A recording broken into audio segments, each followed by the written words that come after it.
Hello everyone, welcome to the channel. आज हम देखेंगे वॉक थ्रू एक डॉट नेट कोर एप्लीकेशन का।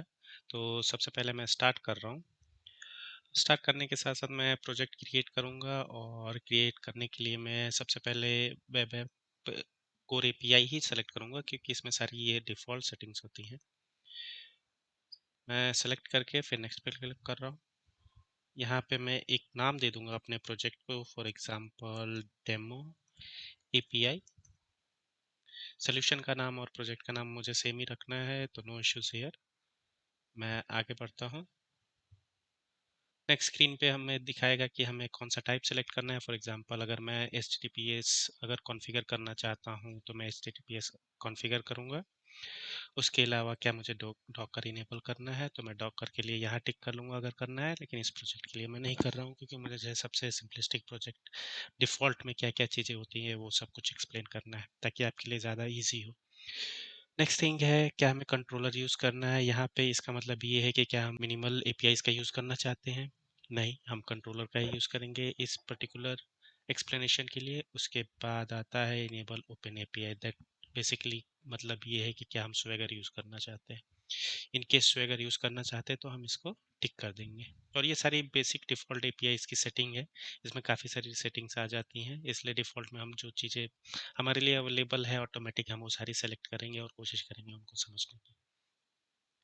यहाँ पे मैंने डॉट नेट का 6 वर्जन सेलेक्ट किया है, क्योंकि ये लॉन्ग टर्म वर्जन है, और जो 7 है वो स्टैंडर्ड टर्म सपोर्ट है, तो मैं लॉन्ग टर्म सपोर्ट ही सेलेक्ट करूँगा। इसके बाद मैं प्रोजेक्ट क्रिएट कर रहा हूँ। जब तक ये क्रिएट होता है तब तक मैं आपको कुछ चीज़ें एक्सप्लेन कर दूँ, अगर आप ऑलरेडी अभी भी डॉट नेट फ्रेमवर्क में काम कर रहे हैं तो। मूव करने का सबसे इजी एक्सप्लेनेशन ये है कि जो डॉट नेट कोर है वो बहुत बहुत बहुत ज़्यादा फास्टर है आपके डॉट नेट फ्रेमवर्क से। अपार्ट फ्रॉम दैट जो भी लेटेस्ट चीज़ें आ रही हैं वो सिर्फ और सिर्फ डॉट नेट कोर में ही आपको मिलेंगे। तो मैंने ये प्रोजेक्ट ओपन कर लिया है और मैं यहाँ पे आपको बेसिक एक्सप्लेनेशन दूंगा जो प्रोजेक्ट का है। अर्लियर ये प्रोजेक्ट में काफ़ी सारी चीज़ें थी जो डॉट नेट टीम ने और माइक्रोसॉफ्ट टीम ने इसको मिनिमाइज़ किया और इसको मोस्ट ऑप्टिमाइज्ड वे में आपकी तरफ लाए हैं कि कोई भी आपको फालतू की चीज़ें यहाँ पे अवेलेबल ना हो। यहाँ पे अगर कुछ लोग डॉट नेट कोर 5 से या डॉट नेट कोर 3 में काम कर चुके हैं, वो एक चीज़ मिसिंग कर रहे होंगे, यहाँ पे उनको स्टार्टअप फाइल नहीं दिख रही होंगी। तो उनके लिए मैं दिखाऊंगा और लास्ट में भी मैं प्रोजेक्ट के एंड में भी आपको ओपन करके दिखाऊंगा। सबसे पहले कुछ चीज़ों को मैं यहाँ एक्सप्लेन कर दूँ, जो बेसिक चीज़ें होती हैं। जैसे फॉर एग्जांपल ये प्रॉपर्टीज़ है, यहाँ पे हमारे प्रोजेक्ट की लॉन्च सेटिंग होती है। दैट मीन्स कि अगर आप इसको ओपन करें तो यहाँ पे आपको जो प्रोफाइल्स होती हैं वो दिखेंगी। फॉर एग्जांपल यहाँ पे डेमो एपीआई प्रोफाइल है, यहाँ पे डेमो एपीआई प्रोफाइल है, यहाँ पे आईएसएस एक्सप्रेस है, जो अगर आप इस एरो पे क्लिक करेंगे तो आपको वो भी दिख जाएगी यहाँ पे। जब आप रन करते हैं तो बेसिकली इसी सेटिंग्स के साथ ये रन होती हैं। ये आपका इन्वायरमेंट वेरिएबल है दोनों ही प्रोफाइल्स में। ये आपका लॉन्च यूआरएल है और ये एप्लीकेशन यूआरएल है, जिस पर्टिकुलर एप्लीकेशन यूआरएल पे ये होस्ट हो। आईआईएस में ये सेटिंग यहाँ नहीं दी है, क्योंकि ये सेटिंग यहाँ दी है, इसलिए जब आप रन करेंगे तो आप नोटिस करेंगे कि वो इस पोर्ट पे रन हो रहा है, लोकल होस्ट पे। नेक्स्ट जो फाइल पे आते हैं हम, इस फोल्डर में सारे कंट्रोलर्स होंगे आपके। अभी मैं इसको टच नहीं करता हूँ, क्योंकि बेसिकली जितने भी आप कंट्रोलर क्रिएट करेंगे एपीआई में इसी के अंदर जाएगा। नेक्स्ट थिंग इज आपकी ऐप सेटिंग फाइल में आपके अभी के लिए तो बस यही है, बट अगर आप जैसे जैसे आगे जाएंगे तो इसमें और भी आप अपनी सेटिंग डिफाइन कर सकते हैं। फिलहाल इसमें लॉगिंग दिया हुआ है। लॉगिंग जो कंसोल में आपको दिखेगा जब मैं इस प्रोजेक्ट को रन करूंगा, वो सारे लॉगिंग इन्फॉर्मेशन यहीं से होते हैं। बाय डिफ़ॉल्ट इसमें आपका इन्फॉर्मेशन है, और जो भी प्रोजेक्ट या जो भी असेंबली है जो शुरू होती है इससे, उन सभी में वार्निंग लेवल तक लॉग लेवल सेट है। और इसके अलावा आप चाहें तो अपने इन्वायरमेंट स्पेसिफिक कॉन्फ़िगरेशन फाइल भी यहाँ डिक्लेयर कर सकते हैं। नेक्स्ट अगर मैं weather forecast dot C S की फाइल करूँ, तो ये बेसिकली एक मॉडल है जो कि इस एपीआई ने यूज़ किया है, हमारे काम के लिए नहीं है। हो सकता है आप जो एप्लीकेशन बनाए उसमें कुछ और ही यूज़ करें। इसके बाद आ जाते हैं जो हमारी मेन फाइल है, जो कि है प्रोग्राम। वैसे तो मैंने इसको मेन फाइल कहा, बट आप एक चीज़ नोटिस करेंगे कि इस program dot C S file में हमारा मेन मेथड ही नहीं है, क्योंकि बेसिकली जो डॉट नेट टीम है उसने इसको और सिंप्लीफाई कर दिया है। और उन्होंने क्या कहा कि जब सब चीज़ कॉमन रहनी है, हर बार मेन से कॉल होना ही है, तो क्यों मेन मेथड ही रखना। आप इसमें कोड कीजिए, हम खुद आपको बता देंगे और ये सारा code behind the scene main method के अंदर डाल देंगे। इसलिए यहाँ पे मेन मेथड नहीं है। तो सबसे पहले अगर हम इसको स्टार्ट करें, तो सबसे पहले मैं आपको बता दूं कि एक बेसिक प्रोग्राम में क्या चीज़ें होती हैं। एक चीज़ मैं इसमें बता दूं कि अगर आप कोई एम्प्टी प्रोजेक्ट क्रिएट कर रहे हैं तो उस केस में आपके पास होगा सिर्फ इतना कोड। अगर मैं इसको कमेंट कर दूं, ये कोड आपका नहीं रहेगा उसमें और ना ही ये सारे कोड रहेंगे आपके उसमें। सो जब आप एक एम्प्टी टेम्पलेट के बेसिस पे क्रिएट करते हैं तो आपके पास कोड सिर्फ इतना ही होता है। आपका एक वेब बिल्डर होता है, वेब एप्लीकेशन बिल्डर, देन आप उसको बिल्ड करते हैं, मैप कंट्रोलर होता है, रन होता है। बट सिंस ये एक एपीआई है और हमने उसको अलग अलग स्पेसिफिकेशन और डिटेल के साथ क्रिएट किया है, इसलिए इसके अंदर कुछ अलग भी डिटेल्स हैं। सबसे पहले हम इस सेक्शन में आते हैं। इस सेक्शन में बेसिकली क्या करते हैं, हम सारे सर्विसेज को रजिस्टर करते हैं। अब सर्विसेज क्या है वो मैं आपको अलग वीडियो में समझाऊंगा, बट एज ऑफ नाउ आप ये मान के चलिए कि हम सारे सर्विसेज यहाँ पे रजिस्टर कर सकते हैं। अगर आप चाहें तो कोई एक्सटेंशन मेथड बना के आप सारा अपना वहाँ पे भी डाल सकते हैं, सो दैट कि सारा यहाँ पे हॉच पॉच टाइप का ना हो जाए और सारी सर्विसेज, क्योंकि जब हमारा एप्लीकेशन बड़ा होता जाता है तो क्या होता है कि हम सारा जो सर्विस है एक ही फाइल में नहीं डाल के यहाँ पे प्रोग्राम फाइल को एकदम क्लटर्ड नहीं बनाते। इसलिए आप चाहे तो कोई एक्सटेंशन मेथड क्रिएट कर सकते हैं। मैं आपको एक्सटेंशन मेथड भी बताऊंगा अगर आप लोगों ने इस वीडियो पे अच्छा रिएक्ट किया तो, कि वो क्या होता है।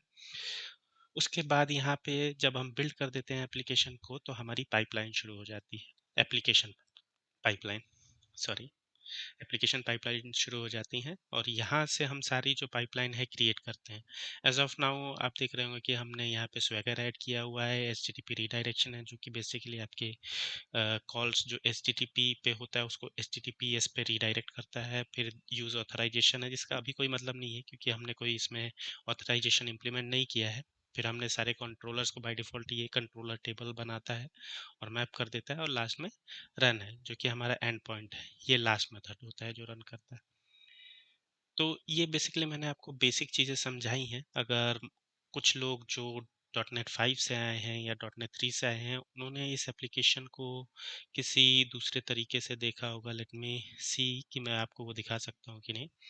सो फॉर एग्जांपल ये एप्लीकेशन आई थिंक मैंने .NET 5 में बनाया था। अगर मैं इसको ओपन करूं और इसमें आपको दिखाऊं तो आप इसमें एक सेटअप फाइल देखेंगे और कैसे सेटअप फाइल में हमारा कॉन्फ़िगर सर्विस और कॉन्फ़िगर मेथड है। तो जो चीज़ें हमने यहाँ की हैं, फॉर एग्जांपल ये जो सर्विसेज हम रजिस्टर कर रहे हैं यहाँ पे, यही बेसिकली अगर आप देखोगे तो कॉन्फ़िगर सर्विस में होता है, और जो ये कोड है ये हमारा बेसिकली होता है कॉन्फ़िगर मेथड में।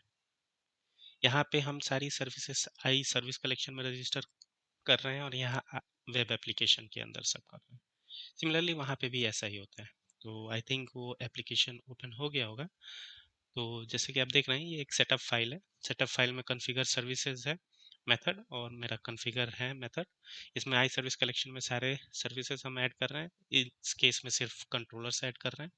और इधर एप्लीकेशन बिल्डर में जो कि उधर आई ऐप था, सारे मिडिलवेयर हम अटैच कर रहे हैं। और ये दो मेथड जो हैं ये रन टाइम पे कॉल होते हैं ऑटोमेटिकली, जो डॉटनेट कोर करता था। तो जो चीज़ें ऑटोमेटिकली हो रही थी बेसिकली डॉटनेट ने उसको .NET 6 और 7 और अपकमिंग वर्जन्स में उसको करेक्ट किया है और कोशिश किया कि जितना सिंपलिस्टिक हो सके उतना सिंपलिस्टिक इसको बनाया जा सके। इसलिए उन लोगों ने बेसिकली इस फाइल को रिमूव कर दिया, और टू बी ऑनेस्ट मुझे भी सही लगता है। बट जस्ट इन केस अगर आप चाहते हैं कि आपकी सारी सर्विस और सारे ऐप इससे बाहर है तो आप जैसा कि मैंने बताया इसमें एक्सटेंशन मेथड क्रिएट कर सकते हैं। तो अभी मैं आप लोगों को प्रोजेक्ट रन करके दिखाऊंगा। तो जैसा कि मैंने एक्सप्लेन किया था दोस्तों कि जो कॉन्फ़िगरेशन फाइल्स है उसमें अभी मैंने कुछ लॉग्स दिखाए थे आपको, जो डिफ़ॉल्ट में आपको लॉगिन ही दिखा रहा था। अगर मैं वापस आपको ले जाऊं हमारी ऐप सेटिंग में, यहाँ पे हमने कुछ लॉग डिफाइन किए हैं और अभी के लिए कंसोल ही हमारा सिंक है फिलहाल में। तो इसलिए सारी जो इन्फॉर्मेशन है देखो, अगर आप माइक्रोसॉफ्ट से रिलेटेड है सारी इन्फॉर्मेशन यहाँ पे दिख रही है आपको, और लेवल क्या है इन्फो, क्योंकि हमने यहाँ पे भी डिफ़ॉल्ट इन्फो इसको यही दिया है। Microsoft dot S P dot net core जितने भी होंगे वहाँ वार्निंग और उससे अपर वाले जितने भी लेवल होंगे वो सारे उसमें दिखेंगे। बट वो भी मैं आपको लॉगिंग भी डिटेल में समझाऊंगा मेरे अपकमिंग वीडियोस में। बट फिलहाल ये जस्ट अ डेमो है, तो इसमें आपको यहाँ तक दिखेगा। ओके, सो अब मैं आपको एपीआई दिखाता हूँ कैसा दिखता है। एपीआई कुछ ऐसा दिखता है। अभी ये स्वैगर की डिफ़ॉल्ट सेटिंग के साथ है। आई थिंक नेक्स्ट वीडियो में यही बताऊंगा कि काफ़ी डिटेल में जाने से पहले कि आप स्वैगर को कैसे कस्टमाइज़ कर सकते हैं अपने अकॉर्डिंग, जो बेसिक कस्टमाइजेशंस होते हैं। उसके अलावा मैं ऑथराइजेशन डालना हो तो वो कैसे डाल सकते हो आप, वो सब बताऊंगा, बट वो सारे अपकमिंग वीडियोस। सो ये पूरा था एक वॉक थ्रू, एक बेसिक अंडरस्टैंडिंग अबाउट कि ये पूरा प्रोजेक्ट में क्या होता है। अब अलग अलग प्रोजेक्ट आप ओपन करेंगे तो अलग अलग होगा। फॉर एग्जांपल अगर एक नॉर्मल कंसोल करेंगे आप ओपन, तो उसमें सिर्फ इतना ही होगा। उसमें सिर्फ होगा कंसोल डॉट राइट लाइन और उसके अंदर लिखा होगा हेलो वर्ल्ड। तो जब आप लिखेंगे तो उसमें इतना ही दिया होगा, राइट। सो एक कंसोल एप्लीकेशन में बस इतना ही दिया रहता है। और जैसा कि मैंने आपको इनिशियली बताया कि एक एम्प्टी प्रोजेक्ट में क्या दिया रहता है, तो बेसिकली आप चाहें तो एक मिनिमलिस्टिक से मिनिमलिस्टिक एप्लीकेशन क्रिएट करके, दैट मीन्स एक एम्प्टी या इवन एक कंसोल एप्लीकेशन क्रिएट करके आप चाहे तो बिल्ड आउट कर सकते हैं। और ये एक बेस्ट चीज़ लगती है मुझे डॉट नेट एप्लीकेशन की जो अभी चल रहा है। डॉट नेट फ्रेमवर्क थोड़ा ज़्यादा ही कॉम्प्लिकेटेड टू बी ऑनेस्ट मुझे लगता था, क्योंकि मैंने दोनों में काम किया है, तो कुछ चीज़ें उसमें बहुत ज़्यादा कॉम्प्लिकेटेड थी। बट पर्सनली मेरे ओपिनियन में डॉट नेट कोर एक बहुत ही अच्छा डायरेक्शन है अगर आपको अपने एप्लीकेशन को ले जाना है, क्योंकि ये डॉट नेट फ्रेमवर्क से बहुत ज़्यादा फास्टर है, डेवलपर फ्रेंडली है, और इसके जो कंसेप्ट हैं काफ़ी सिंपल है। अगर इस प्रोजेक्ट का लर्निंग कर्व कहूँ मैं तो बहुत ही सिंपल है as compare to dot net framework, और जो कि मेरा ओपिनियन है, बाकी लोगों का मैं नहीं कह सकता। So that's it for the walk through guys. Let me know कि आप लोगों को ये वीडियो कैसा लगा। आगे के मैं वीडियो बनाऊंगा, जैसे कि जो हमारी सर्विस रजिस्ट्रेशन है और कितने तरह के हम रजिस्ट्रेशन कर सकते हैं, कितने तरीकों से, सिमिलरली मिडिल वेयर्स पे, एक्सटेंशन मेथड्स पे। सो लेट मी नो आप लोगों को ये वीडियो कैसा लगा। अगर वीडियो अच्छा लगा तो लाइक करें, सब्सक्राइब करें और अपने फ्रेंड्स को शेयर करें। और इस सीरीज़ को शुरू करने का मेरा मेन मकसद यही है कि हम चीज़ों को थोड़ा बेसिक तरीके से समझे, डिफ़ॉल्ट तरीके से समझे, क्योंकि एक जो नॉर्मल फ्लो है प्रोग्राम का कैसे काम करता है वही नहीं समझ पाते, इसलिए उनके लिए थोड़ा दिक्कत होती है कि कैसे हमको आगे बढ़ना है। So thank you so much guys.